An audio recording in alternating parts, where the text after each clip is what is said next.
लोक स्वास्थ्य एवं चिकित्सा संरक्षण विभाग श्री संदीप यादव जी स्वागत कर रहे हैं। प्रदेश के मंत्री जी का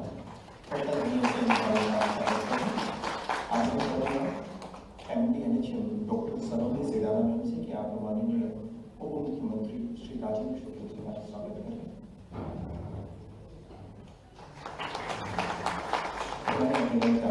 आप मंच से माननीय स्वास्थ्य राज्य मंत्री जी श्री नरेंद्र शिवाजी पटेल जी का स्वागत करें। मुख्य प्रशासनिक अधिकारी महोदय डॉक्टर प्रज्ञा तिवारी जी से कि आप मंच से प्रमुख सचिव महोदय का पुष्प के स्वागत करें। और अब अवसर होगा कि मैं निवेदन करूं प्रमुख सचिव लोक स्वास्थ्य एवं चिकित्सा शिक्षा विभाग श्री संदीप यादव जी से कि आप कार्यक्रम के विषय में प्रकाश डालें। Yes sir.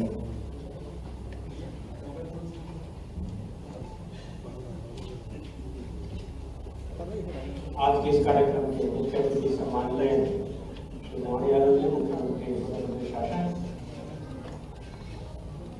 उप मुख्यमंत्री सम्माननीय श्री राजेंद्र शुक्ल जी एवं स्वास्थ्य विभाग के श्री मिनिस्टर श्री नरेंद्र शिवाजी पटेल साहब,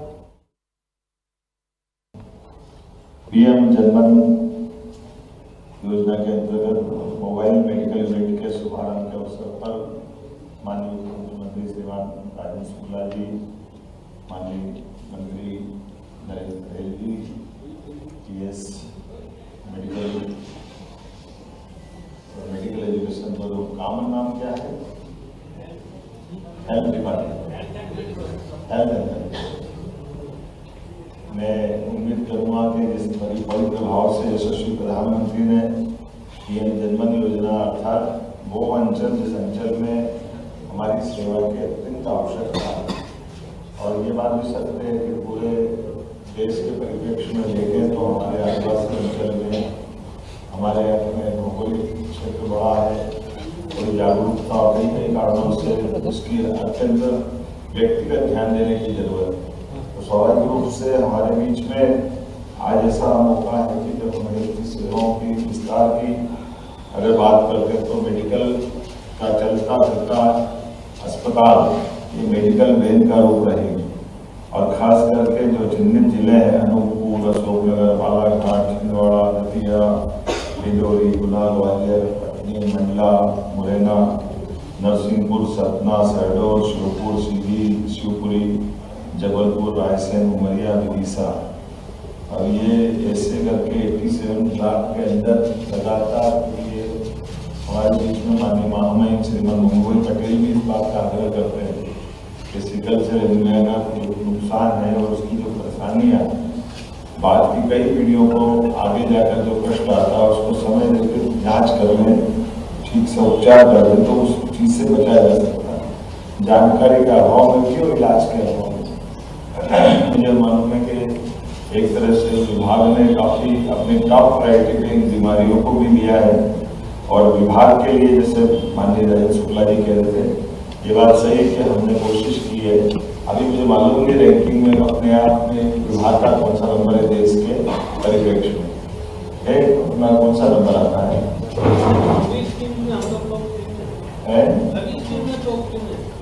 स्कीम में है या मंत्रालय के लेवल पर पूरे देश के डिपार्टमेंट को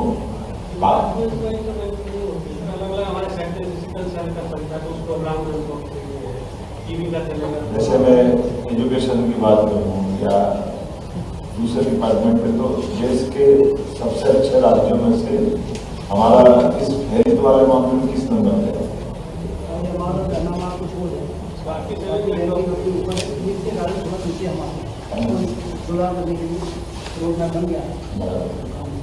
तो एक तो ये प्लान करते हैं, दूसरा अभी हमारी मेडिकल एजुकेशन की श्रेणी में एक पिछले 5 साल 10 साल 20 साल में हमने यूपी को बीट किया, हम कहाँ से आगे बढ़े मेडिकल कॉलेज खोलने की दृष्टि से। और तीसरा ये आयुष डिपार्टमेंट के अंदर ये भी आप ही देते हैं क्या BMS करेंगे? आयुष अलग वो कौन देखता है?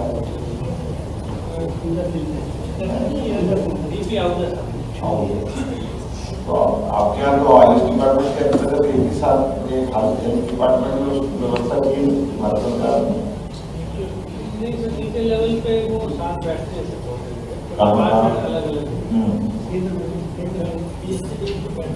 वहाँ उसके डॉक्टर कुछ हमारी स्कीम में शामिल है, जनरल उनकी डिस्पेंसरी जो वो हमारे साथ मिलकर काम करते हैं, तो डिपार्टमेंट का पूरा प्रशासन पूरी चलिए देखते हैं। अब मैं केवल इतना ही बोलना चाहूँगा बेटी, ये जो यूनिट का अपना लाभ मिलेगा हम अपनी जगह में, लेकिन ऐसे जिले जिन जिलों के अंदर ये बीमारियां हैं, जैसे ट्राइबल के जिले में देख रहा हूँ, उदाहरण के लिए हमारे पास यद्यपि हमने प्राइवेट मेडिकल कॉलेज के लेवल पे 13 टेंडर किया पर 13 मेडिकल कॉलेज है ना, लेकिन 14 में बता देता हूँ। जैसे उदाहरण के लिए झाबुआ, तो झाबुआ और नारायणपुर में हमारे पास मेडिकल कॉलेज नहीं है, लेकिन हमने प्लान किया है कि उदाहरण के लिए आपके हॉस्पिटल और हमारे देवगढ़ विश्वविद्यालय वो अपना मेडिकल कॉलेज खोले।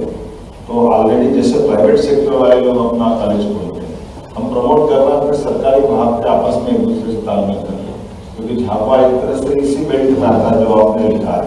तो झाबुआ अभी तक मेडिकल कॉलेज से बचा हुआ था, तो झाबुआ विश्वविद्यालय, झाबुआ के अंदर देवगढ़ विश्वविद्यालय का ही वो टेरिटरी है, तो उनके अपने कार्यक्षेत्र में आता है झाबुआ और अलीराजपुर। तो स्वाभाविक रूप से हम अपने हॉस्पिटल को उस समय को उनको दें, बाद में को अपने हॉस्पिटल बनाएं, तो धीरे धीरे करके हमारी हर स्तर तक नीचे तक जो अपनी इसकी भावना वो पहुंचने में मदद आएगी। तो इस तरह से कुल मिलाकर के प्रत्येक जिले के अंदर उन्नत से उन्नत प्रकार की हेल्थ सुविधा पहुंचे, ये उसका प्रयास है। और मैं उम्मीद कर रहा हूँ आने वाले समय में हेल्थ एजुकेशन भी, हेल्थ डिपार्टमेंट भी दोनों अपने कुशलता के साथ, खासकर ये जो चुनौतियां हमारे सामने हैं, जैसे मुझे बताया गया है कि आपकी इस वाहनों के माध्यम से आम संचारी रोग, मूलभूत ओपीडी सेवाएं, क्या क्या आपने लिखा, बहुत अच्छा। टीबी खास करके हमारे ये क्षय रोग की बड़ी अपने आप में चुनौती, और इस क्षय रोग के लोगों को मैंने 2 दिन पहले भी शायद आपके डिपार्टमेंट से रिसीव की, अब वो एक्सरे वैसे हो गई, सब कोई जिला बचा तो नहीं है, अन्यथा बचाओ तो CSR फंड से या मेरे फंड से कहीं से भी दे देंगे, संकोच नहीं करना है। लेकिन वो रेट के मामले में भी कोई कंजूसी करने की जरूरत है, 80 जरूरत नहीं है, 100 रुपये देंगे ताकि वो अपने आप में प्रमोट करें, नीचे तक उस बात का जिसकी आवश्यकता है उसकी जानकारी हो जाए। और इस संबंध में अभी भी, आज नहीं भविष्य में भी, आप जब भी बुलाओगे हमारी तरफ से टॉप प्रायोरिटी है हेल्थ डिपार्टमेंट को लेकर। मैं उम्मीद करूँगा हम सब मिलकर बनाए रखेंगे। और उसके अलावा भी व्यक्तिगत रूप से भी हमारे विभाग के अधिकारी कर्मचारी उनकी अपनी सेवा शर्तों से लेकर के किसी भी क्षेत्र में कोई कठिनाई है, सरकार पूरी संवेदनशीलता के साथ आपके साथ है। हमारे यहाँ बड़े पैमाने पर पदों की पूर्ति करने के लिए हमने अनुमतियाँ दी, उन अनुमतियों के आधार पर उसकी अतिशीघ्र भर्तियाँ करते जाए, जितनी अच्छी भर्ती होगी उतना लाभ मिलेगा।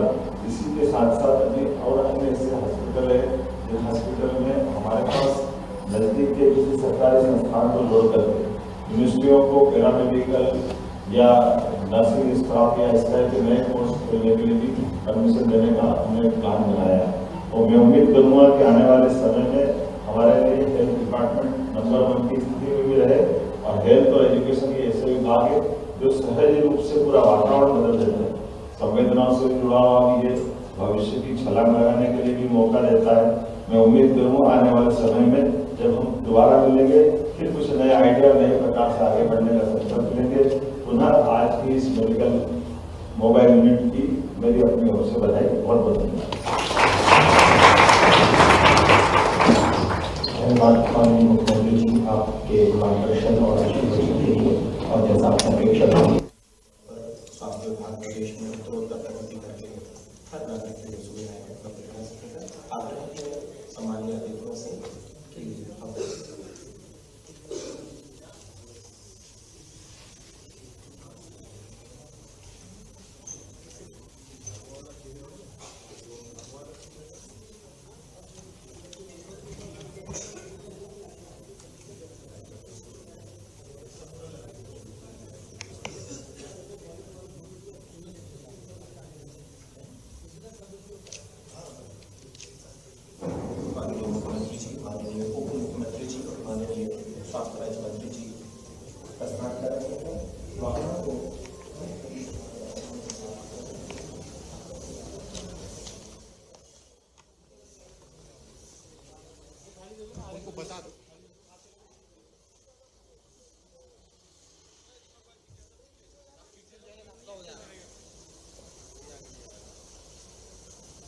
गाड़ी के पास खड़ा कराना पड़ेगा और खुद साहब को।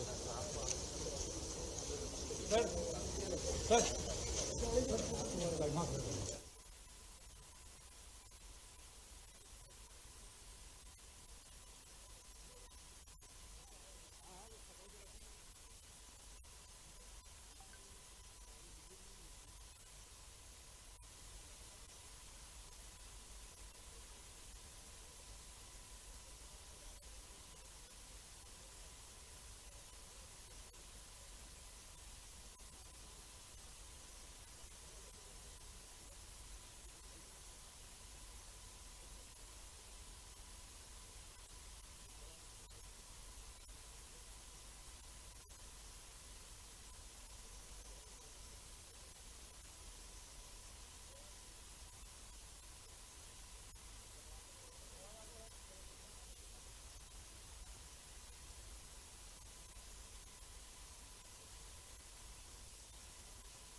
मोबाइल मेडिकल यूनिट में हमारा क्या फैसिलिटी रहेंगी सर?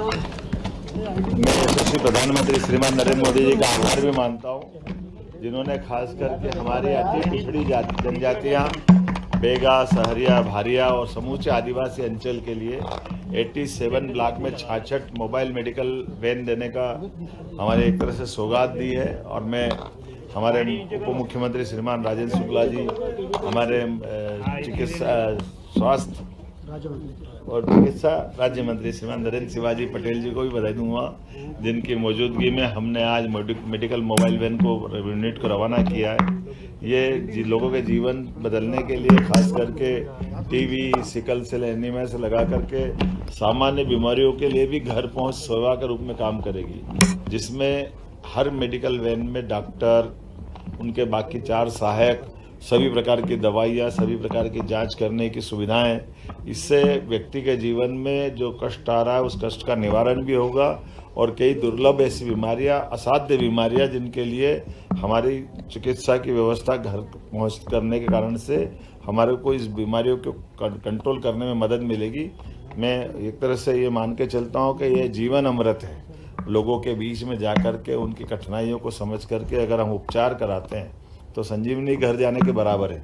माननीय मोदी जी जब भी करते बहुत बेहतर करते, और मध्य प्रदेश सरकार के नाते से मुझे इस बात का संतोष है कि हमारे सभी ब्लॉक में ये वैन अपने आप में नीचे जा कर के सेवा का काम भी करेगी और बेहतर तरीके से इसकी मॉनिटरिंग करने की व्यवस्था भी की गई है।